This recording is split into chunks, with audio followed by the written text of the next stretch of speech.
Hi, this is Pat McDonald, your host for Vote for Vermont, where our tagline is Listening Beyond the Soundbites. We have a very special guest today, someone I've known for a few years. We have the mayor of Rutland City, Dave Allaire, and I did a little checking. Rutland is the 5th most populated state, just in case you didn't know that, Dave. Welcome to the show. It's a pleasure to see you. Well, I appreciate the opportunity to speak with you, Pat. It's been a while, and you look great, and thank you. I'm looking forward to our conversation. Thank you. That's great. Thank you. Could you give folks a little bit of your background? You've got quite the background, Dave. Can you? I'll try to get through it as quickly as I can.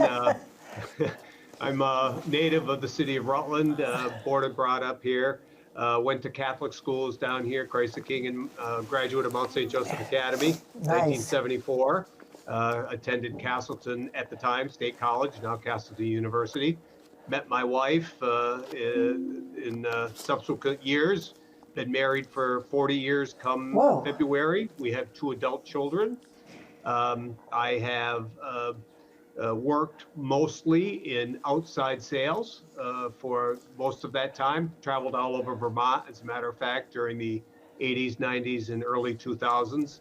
And in 98, I decided that, it was time to step up and be a part of city government. And I've been fortunate enough to be elected a few times to the Board of Aldermen.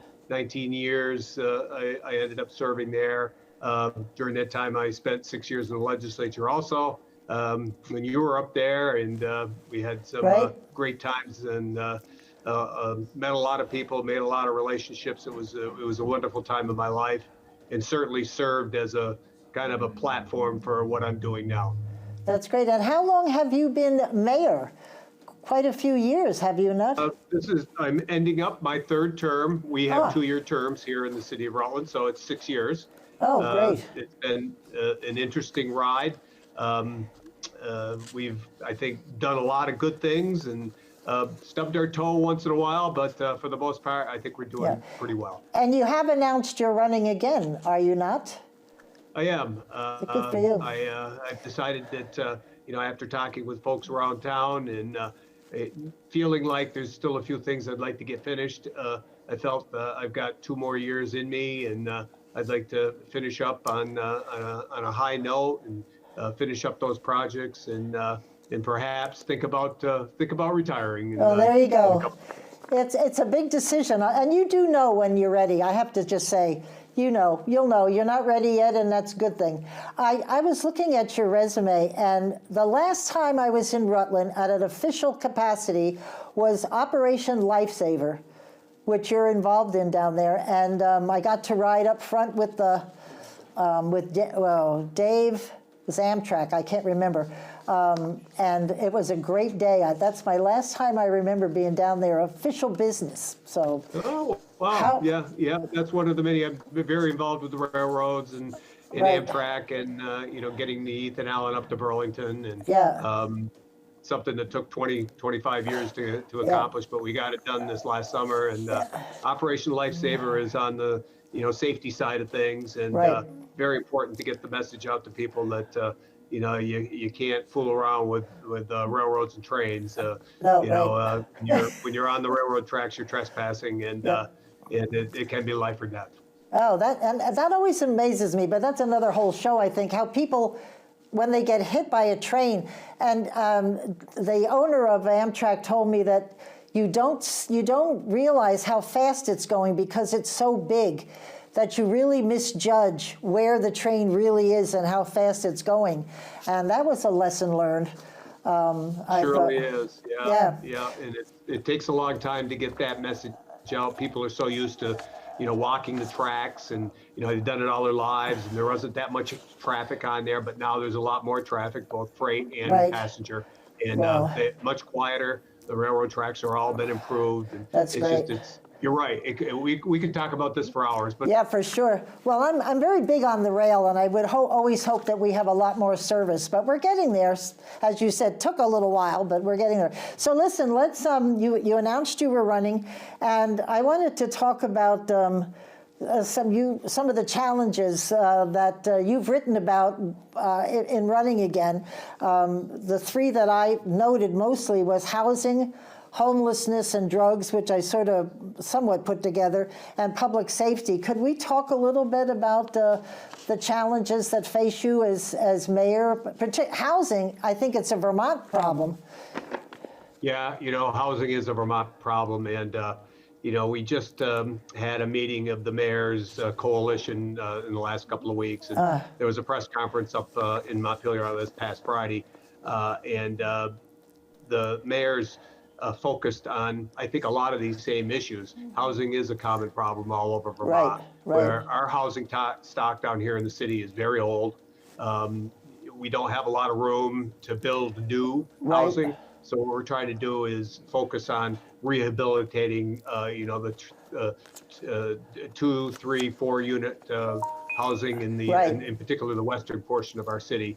And I think that's where we're going to be able to address that situation. But the housing, the homelessness, the hotel situation here in the city is really just it's a tough situation.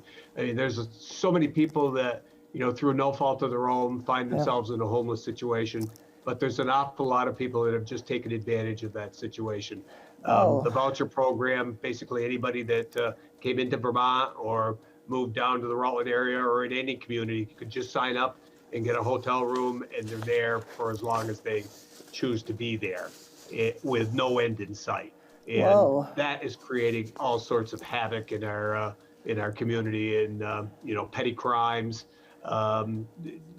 responses from our police and fire, building and zoning is at the hotels quite a bit. So it just has all these negative consequences for doing everything else that we want to do. If it's economic development, if it's housing, all these other things that need to be done. I don't think if we can really address those until we hone in on public safety, the hotel issue, and to be very frank, changing our bail laws, because right now it's a revolving door for folks who are charged or arrested for petty crimes. They're right back out on the street later that same day. Yep. Yeah. Well, you know me, and I honestly don't understand that. I don't get it, what the purpose is and what's being learned, bringing them in and taking them right out again. It's only hurting the communities. But everybody's saying the same thing, and it's not stopping. So maybe this led...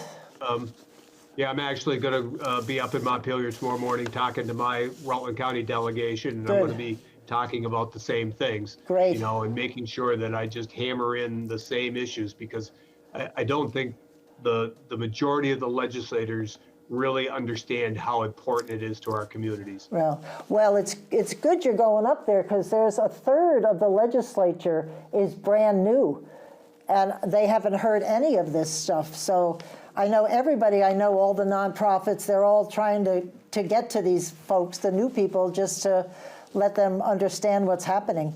They're going to have a learning curve that's pretty steep. Yeah. When you're a new legislator, it does take a while to get up to speed on all these issues and how the flow of things happen up there. And I understand that. A lot of the folks from the smaller communities perhaps don't have those same particular issues that we do. But, each county has a county seat where all the services are. And I think all the county seats are seeing the same problem. Well, and I know there's been some articles written about Rutland and about drugs, and you had newly sworn in U.S. Senator Peter Welch come not too long ago to town to talk about the opioid crisis. And I think during COVID, we sort of forgot about the opioid crisis, which isn't getting any better. And we've lost sight of that, and I think we've got to bring it back to let people know it hasn't gone anywhere. Yeah, I would agree. I think it kind of got put on the back burner a little bit.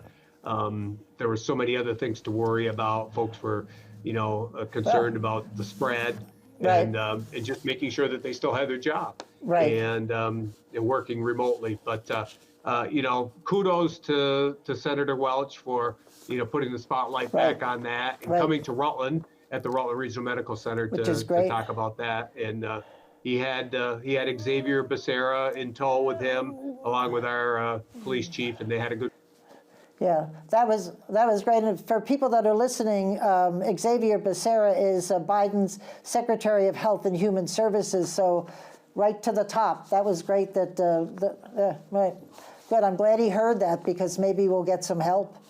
Because I think the feds have to help at this point, both with maybe homelessness and drugs. We need their help. I don't think this little small state of ours can do much more. And I would agree with that wholeheartedly. It needs to be a team effort. It needs to come right from the top all the way down. Right, exactly. Whether it's the border crisis, whether it's the family units, it's our education system. It's Yep. got to be an all-out effort. Yep. Ooh, that's a long list, David. And you also talked about public safety, about recruitment and retention, and that's another statewide problem as well. Nobody's signing up for law enforcement. I don't think. It's a real struggle. Yeah. It's something that, again, I think the larger communities in Vermont are facing. I think the state police has had their own recruitment issues, although Right. I think they're gaining on it now. We've had some signs that things might be loosening up a little bit just recently, but our police force, fully staffed, is 41 sworn, and we're currently at 28, so we're 13 Whoa, down. half. Wow. And that is significant when Yeah. we're a 24-hour-a-day police service, and we're out all the time answering just numerous calls. Right. And so we're hoping that there's some renewed interest. Folks from out of town, we've been recruiting all over the country. There's been Right. some interest from folks from out of town coming in. Just met a new guy today out on Center Street. He's been with us now for several months. He's going to become fully certified the next couple of months. Wonderful. And, so I'm hoping that the numbers are going to turn around. That's great. I'm glad. That's good. Good to hear. And let's shift to talk to the accomplishment part of the equation here, because I wrote a whole bunch of things that I read about that's happening and has happened under your watch. When you first came on, I think the goal was to bring the city together. Sounds like there was some fractions that weren't quite working so well together, and you managed to bring them together and strengthening them as a city. Yeah, in 2017, we were a community that was kind of at odds with each other. We were talking about Syrian refugees. Right. That divided the city, and it wasn't so much the issue of the refugees themselves. Right. It was more an issue of how the whole proposal was put together, kind Right. of behind closed doors, and then just told through a press conference that we were about to receive 100 Syrian refugees, and nobody really had time to think about it. Right. And it just created a whole backlash, and it kind of evolved from there, where people were at odds with each other and arguing. And I felt like if there was anyone, maybe I wasn't the only one, but I was somebody who felt like that if anybody could bring us together, I was going to give it a try. Good for and you. People listened to my message, and it was a unifying message. And I think in the first few years, we were successful. We calmed people down. We got them concentrating on the basics, which are our budgets and our public safety and getting projects done. And we got quite a bit done in those Right. first few years. So Well, my take on Rutland from being up in Berlin here is that I've always thought Rutland was a kind of happening town, that there was always stuff going on, and that there was a community here. That's always been my impression. So when that happened about the refugees, I felt like everybody else did, was like, whoa, how did this happen? And that wasn't the way to do it, because Rutland to me is just a community, a strong community. I used to go down to the Friday night events that you had. The whole city was out there. It was really great. And when I was in the legislature, we could, yeah. Pat, that's one thing that I'm really proud of this city and the people that live here. When the chips are down, they really Right. step up. I mean, whether it's a natural disaster or, an issue such as that, blood drive, those are all good. things that kind of bring us all together. And that's when we're at our best. Yeah, and that's my take on Rutland, has always been that way. I like going through Rutland because the houses are awesome. They're very unique and very, well, I wouldn't say old-fashioned, but kind of got a feel to them, which makes it a real community feel. It's great. So let's see, what else I got on my list here? You had the opening of the city center. You had building a community swimming pool. That's a serious, important thing. And you did Project Vision, which I want to talk about because Project Vision is really an amazing group of people that have really worked hard to turn things around, I think. Maybe you could talk about Project Vision and what it's meant to do and has done. Yeah. Well, I want to give credit to where it's due. It was started back in 2012, 2013 by my predecessor, Chris Loris, along with Chief Baker. He was chief of police at the time. Right. And it was the outcropping of a period of time where we were having some major drug issues. There was a lot of publicity about the negative effects of drugs in our community. And then a young woman lost her life down here, being run over by a car by a fella who was huffing at the time. And that really just set everybody into a spiral, but in a good way, to bring people together and to talk about, okay, we need to do something. We need to put our heads together. Right. We need to bring everyone on the same page. And that's when Project Vision started. That's and it's still, up and running, successful through several different police chiefs. Now the second mayoral administration. It's so important to just be able to bring people together, and it's the nonprofits, it's the hospital, the police department. It's just all segments of the community coming together now once a month and talking about, what do we need to do? What are the challenges? What are the things? How can we talk together? How can we institute, things to do to address, not just the opiate problem, but all things. Now, did I read that Matt Prouty is coming back to lead project management? Was that true? He's coming back? Great. A year and a half ago, Matt decided he wanted to retire, and he went back into the military. He's still a young guy in his early or late 40s, and he did go back in the military, spent a year out of the country, came back after the year, and decided that, he wanted to get back into policing work in some way, shape, or form. And we first hired him back as a non-sworn officer because we put in the budget a position where we're hiring folks, or in this case, one person, to address police calls which are not necessarily to the level that you need a sworn officer. They're quality of life calls, noise ordinances, all that sort of stuff. And he applied for that position, and he was hired.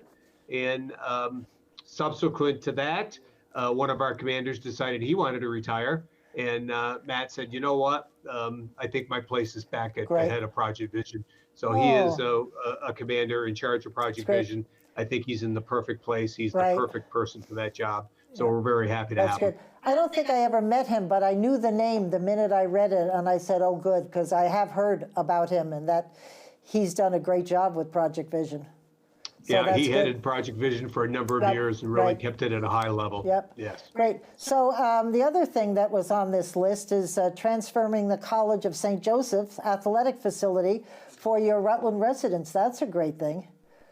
Yeah. So as you can tell, there's an awful lot going on down here, kind of all at the same time. About 3 or 4 years ago, there were several of the smaller colleges down here in southern Vermont that kind of went under. And I think it was a sign of the times. College of St. Joseph was one of them. It's entirely in the city of Rutland. It was really a mainstay down here. It'd been here for 50 years. A lot of folks who are employed by the city, who work still in not only city government but in private practice, private enterprise, got degrees from the College of St. Joe. So when they went out, it was a big hit, and we certainly didn't want the campus to sit fallow. Right. And one of the areas of interest for me and for a lot of us here had been to somehow come up with an idea of building a community center Nice. center with a basketball court, meeting rooms, a place that the city would own and Right. operate and be able to provide for the community. And when the college closed, we went down and took a look at the athletic facility down at the college and started having conversations with Heritage Family Credit Union. They actually foreclosed on the property. So we negotiated with them. I think we got a great deal. Right. We paid about $1.5 million for a building that we didn't have to build. That was all ready for us. And it is now being enjoyed Great. by literally hundreds of Rutlanders every Oh, single day going that's down great. there, not just young folks, but older folks too. So it's Nice. great. It's great. It's good to have a community place to see everybody and hang out. That's great. Good for you. I know I felt bad when I called you to come on the show. I did at least remember when I talked to you, I said, you must be a little busy because that was the Christmas storm you were dealing with at the time. And I know you guys got hit. And I thought maybe this isn't a good time to talk because you probably had your hands full. So it was bad, wasn't it? Well, it's funny you should mention that because when you and I had that initial conversation, it was right when I was trying to prepare for what I thought was going to be just a terrible time here in the city. Right. And knock on wood, we were very, very lucky here. Oh, good. We didn't suffer hardly any damage. The city was spared, but Oh, the great. outlying communities around Rutland really did get hammered. Yeah. And they lost, some of the communities lost power for close to a week. Oh, And, well, yeah. Up here they right were after the There were storm, it got weeks. cold. Yep. Yeah. Up by It's- Lake Dunmore, they had an awful time in the Leicester-Salisbury area. Really? Out west of us, out by Castleton, they had a terrible time. So it was close to us, but we were spared that time. Well, I'm glad to hear that because I know a lot of people were out of electricity for weeks. Up here, we had some pockets were really bad. And some of the smaller, The outlying areas, Yeah. no question, up your way too. yep, it was bad. But I don't know how, everybody, just the same with Rutland, right around us. We were very fortunate. I think we lost power a couple of times for maybe 15, 20 minutes. So we were lighting candles, thanking somebody. So anyway, I wanted to kind of revisit the housing issue because you mentioned the old stock, and I know that at ACCD, Agency of Commerce and Community Development, have some grants and things to help people with older homes to convert them into apartments.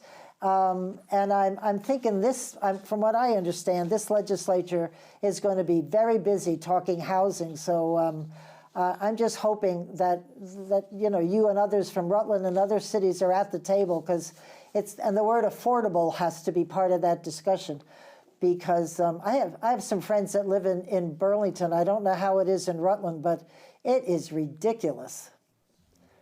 Well, we have partially the same problem down here. Our housing valuations are not as high as Burlington, so you can purchase a house at a reasonable price down here, Yep. but our rents have gone through the roof.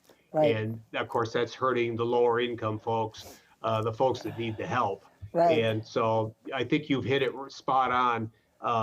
The affordable housing and market rate housing seem to be where the void is down here. So Yeah. that's what we're concentrating on. There's several organizations, including the Chamber and the Right. nonprofits, the Rutland Housing Authority, that are all come together. We Right. meet on a regular basis, and we're trying to address grant opportunities and what we can do, internally here to address the situation. the one list that actually made a great deal of sense to me came out of the League of Cities and Towns.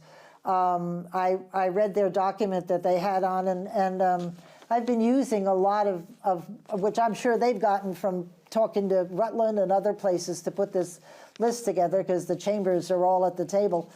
But there's some good ideas. We just have to do it. Yeah, yeah. Well, I've been fortunate enough just recently to be appointed to the league's board. Good for you. So I tried to help out as much as I could on that document, and there was that's a good reference point. Yeah, because they did a really good job on that. The staff at the league really put their heart and soul into that. So I'm hoping the legislature uses that as a guidepost. Yeah, I was on the league board years ago through my select board, and Ted Brady's doing a great job as being the head of the league. He's a good guy. You've got the chamber you just mentioned, and Brock, is that, I guess you say it, B-R-O-C. You've got those two working really hard on economic development, and I'm sure you're all working together to try to get the economy back up and running, and that's a good group, your chamber. We always feel like we're a little challenged down here, as I think other parts of the state do, because, anecdotally and probably in reality, a lot of the focus is always on Chittenden County and northwestern Vermont. I know. And I love them. I love them up there. Yeah. But we are working very hard on economic development in the context of trying to address the public safety issues. And one of the things that we've actually took on as a challenge lately is we're trying to institute a TIF program. Oh, are you? Great. And tax increment financing. Right. Been very successful in other communities. Yep. We're trying to replicate that down here. Where is it? Where is it in your town? What's the area? It's really the center part of the city, including the downtown, and then heading out west toward the College of St. Joseph campus, and then over toward another area that's a little bit blighted that we're looking to revitalize. So I think that whole area, there's several projects that we're identifying now that we think will be TIF eligible. So we're kind of halfway through the process. We're getting a lot of support from the other communities and guiding us on how to get through that. It's very complicated, as you probably know. But I think it's an opportunity for us. I love the TIF program, and I honestly don't understand why some people don't like it. They say you're losing money, but you're not really. You're reinvesting it in this area that you identified. So how hard can that be?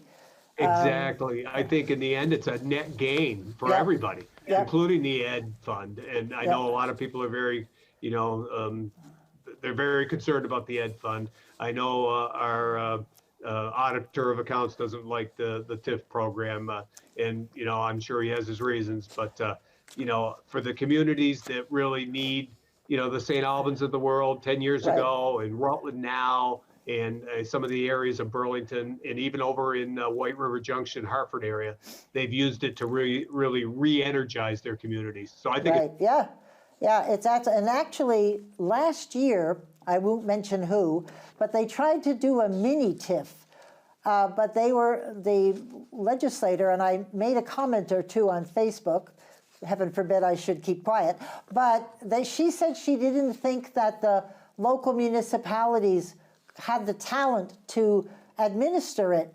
And I said, in our town, in Berlin, and I'm sure in Rutland, if you need specific help, you can ask anybody in the community and they'll step up. Architects, whatever you needed, they'll come up and help you. It's not, you don't need the expertise, you've got it in your town.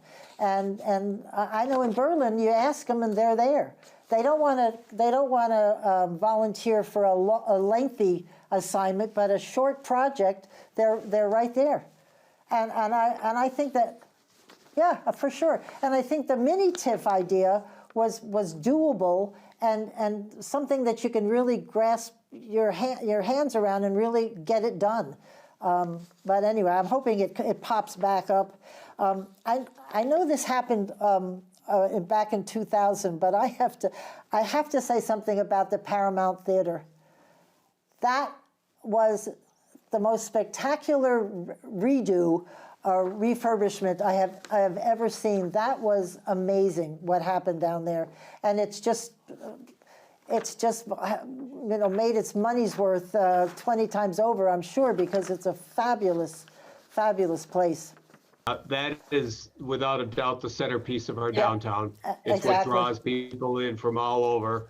The high quality shows. We've got a director who is just excellent with he's got ties into all the big name acts, and we actually there's a big refurbishment planned for not just the theater but for the adjoining building. Oh, really? Yeah, big huge project, several $1 million.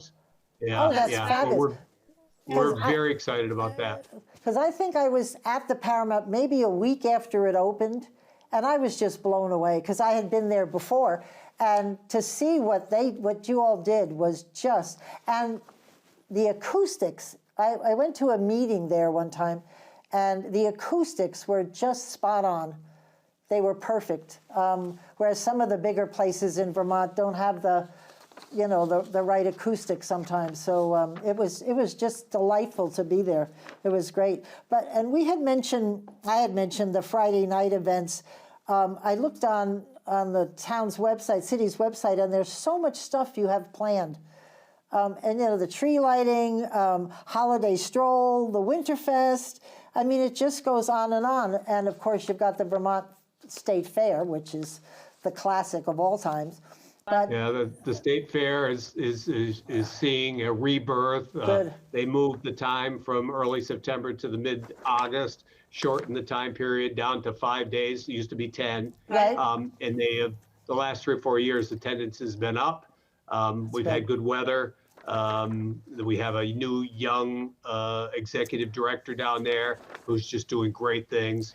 So the Vermont State Fair is back, and it's back big time. So we're really excited about that.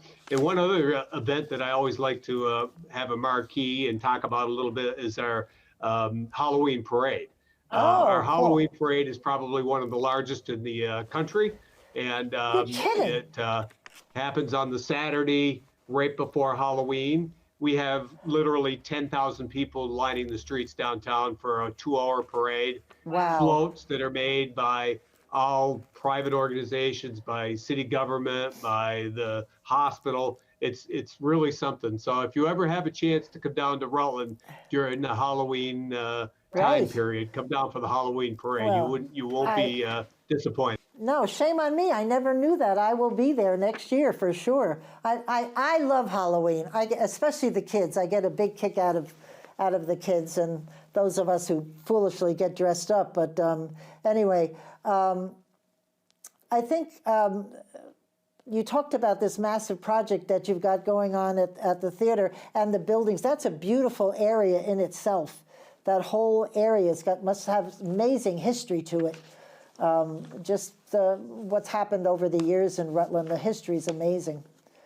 Yeah, it certainly is a historic downtown. Those buildings have been really preserved over the years. Center Street is really kind of the center of activity now, along with the shopping plaza, obviously, with the big box stores with Walmart, Price Chopper. But Center Street, we're looking to redevelop the street, do some underground work. And what I haven't mentioned up to this time is hopefully at some point we're going to build a hotel right across from where the Paramount is. There's a big city half a block where there used to be a hotel, and there was a major fire there 50 years ago, and it has not been redeveloped up to this point. And for just a lot of different reasons. I think there's contamination in the ground, and I think the former owners were kind of reluctant to do anything with it. And but now there's some new life and new vigor, new owners, and so we're hoping that somehow we can get that back on the front burner. And I think the time is right for a downtown hotel. That would be exciting. So I would be remiss not to ask you about the word COVID. You got to ask everybody how you fared during COVID. And of course, we're still dealing with it, but at its height? Were things really bad for you in the city and the stores? And... For a while they were. Of course, everything was shut down right off. We managed to continue to operate here remotely here at City Hall. I came in every day. The city attorney came in every day, but most everyone else worked remotely. We did continue to provide city services. We had a couple of outbreaks when people started coming back. Luckily, nobody got really sick. Yeah. We did lose a few small businesses in the downtown. Most have been able to come back slowly. So we recovered pretty well. I mean, overall, in comparison to some other communities, I think we fared pretty well. The Rutland Region Medical Center provided us with daily updates, as well as, of course, the health department and the governor with his daily or weekly press conferences. I think those were just so helpful. I tried to follow the lead of what they were saying, and as far as the masking and other preventative measures. And I think overall we did pretty well. COVID is still around. You're right. Matter of fact, I just had a case of it last week, and my wife's got it this week, and we've got a couple of employees in the city here who are down with it. Doesn't seem to be as bad. It's a milder case. Right. Well, I think if you actually get the shots, that you may get it, but it'll be not as dramatic as it could have been without them. So, and I think the governor and Mike Pichak, who's now going to be our treasurer, they did a fabulous job, and the doctor, I forgot his name, but anyway, the health department, they did a great job, and everybody was learning all at the same time because this was new for us. So, no, exactly. So we did all right. So tell me about this thing called GovPilot. Speaking of the Gov, it's you've got some digital services that you're making available. Well, we are trying to come into the 21st century slowly. I'm not the most the expert on some of this stuff, but I do know we actually about a year and a half ago hired a new zoning administrator. And he came from the Underhill area, and he has just done a tremendous job. A young guy, very in tune to all this, digital communication and ability for people to get on these new platforms, to apply for licenses, and to communicate with city government, and to get their messages out. And it's something that we've slowly instituted throughout city government. And from what I'm hearing, it's been a success. Got to work the bugs out like anything else.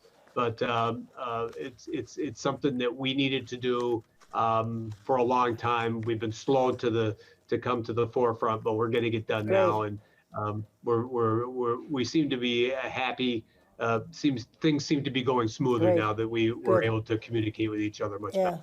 You're not talking my language, but I do know how important it is. I'm pretty sad, actually, but I'm learning for my age. Not bad, but people expect to have that service, so you have to respond. Yeah. So, Dave, did you hear about? I understand they're considering mandating a statewide appraisal. Is that something you've heard about, or is this just rumor?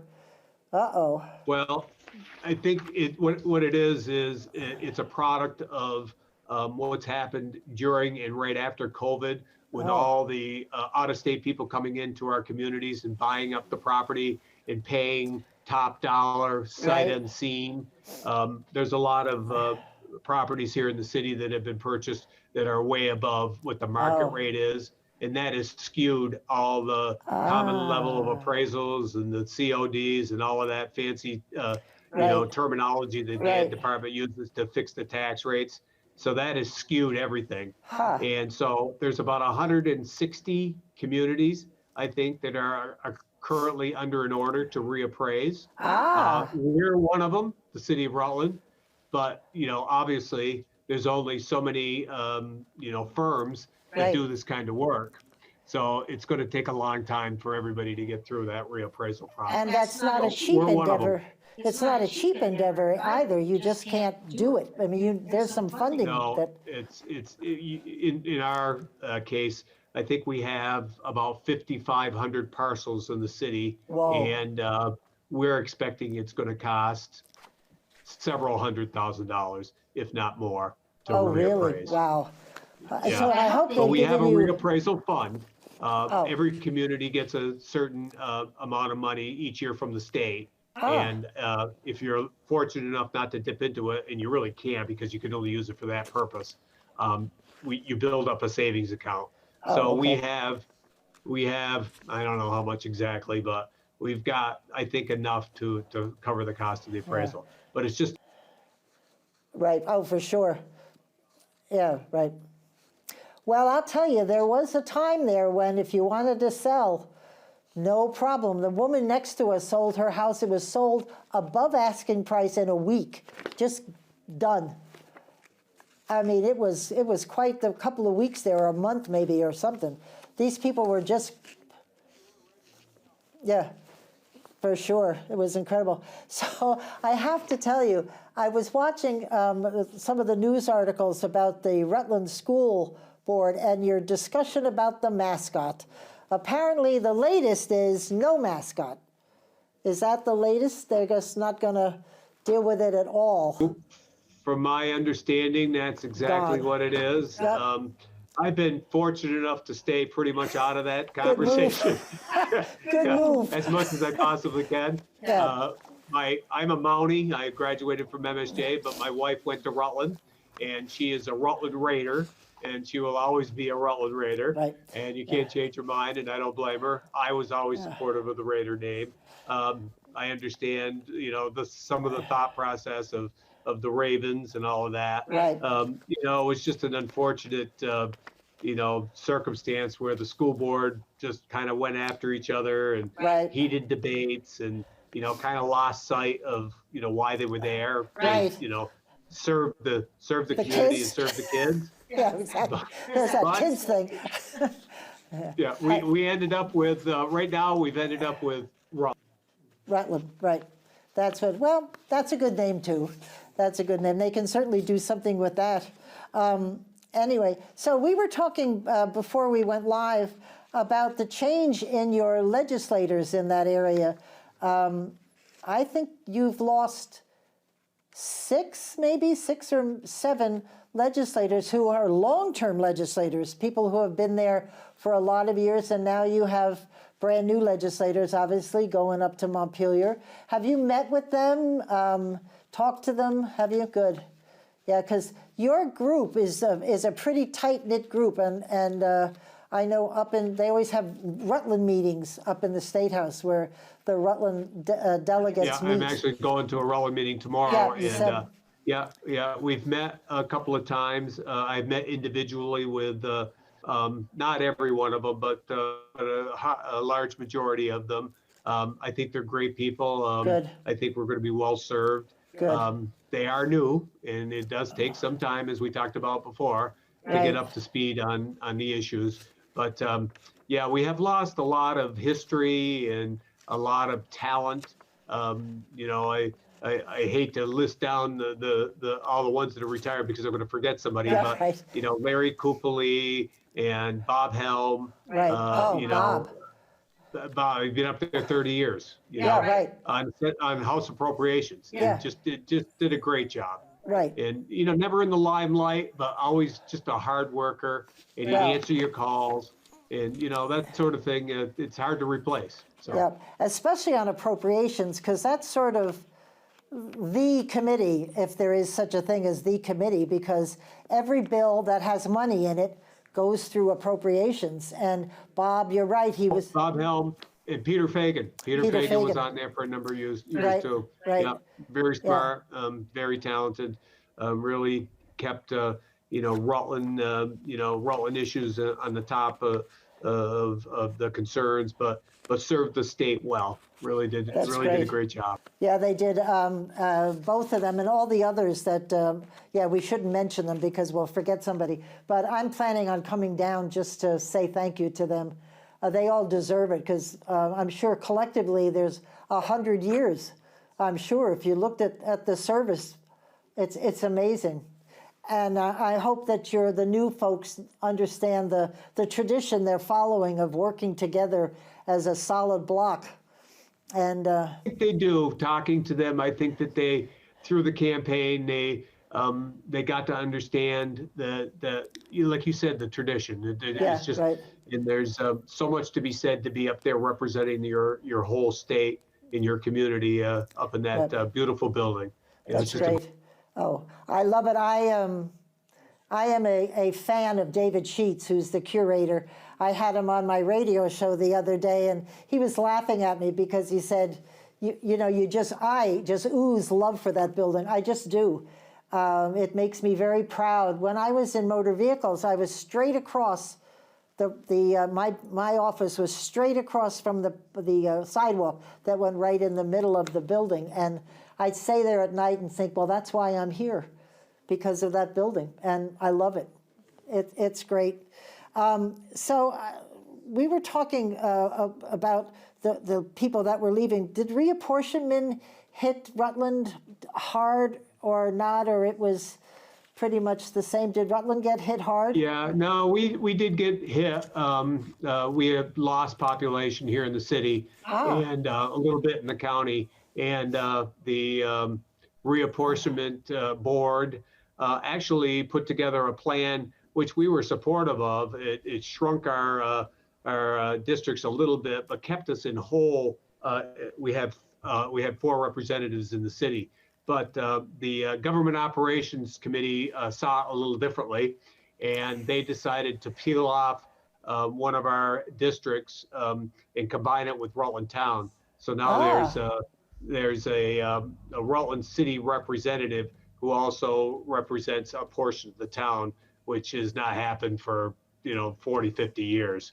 And that created quite a bit of rancor. I actually went up and testified before House Government Operations, and along with my city clerk, and we testified that we did not support their idea, and we were hoping that they would go back to what we had proposed, but they decided to go a different way. So. I'm sure they had their reasons, because yeah. Yeah, so we'll just move along. Yeah, it's interesting, the discussions. I was part of it when I was in the legislature because it was at GovOps, and that is quite the challenge to make everybody happy. I don't think you can, so that's very sad. Yeah, I would agree that they had a tall order, and I certainly, honor their work, but respectfully disagree. Exactly. So I wanted to talk about the infrastructure here in Rutland. I remember a couple of years ago there was a little bit of a problem with water runoff and effluent and et cetera. Is the infrastructure in good shape and ready for the next few years? And back about 10, 12 years ago, again, my predecessor, Chris Loris, was very honed in on infrastructure issues. Good. He had done a study and put together some recommendations. And, our underground pipes were anywhere from 100 to 125 years old. Right. And like a lot of communities. Right. And they were falling apart, literally. We were having water main breaks left and right. And so we put a plan together to spend upwards of $1 million a year for the next 100 years, which is $100 million total. Right. So we have tried to stay true to that. We bond on every 2 or 3 year cycle, and we do a significant amount of infrastructure work. And the community has been very supportive. The bonds have always passed. We don't ask for too much all at once. Actually, we're asking for $7 or $8 million this coming March for the same type of thing. Great. And we've been working on it piecemeal, doing the oldest ones first. and the community's been very supportive. So we're making some gains. Great. We don't have as many water main breaks as we used to. The infrastructure is coming along. We did have some CSO issues, with large rain events where Yep, right. the sewage capacity wouldn't, hold it, and it would Right. overflow into Otter Creek.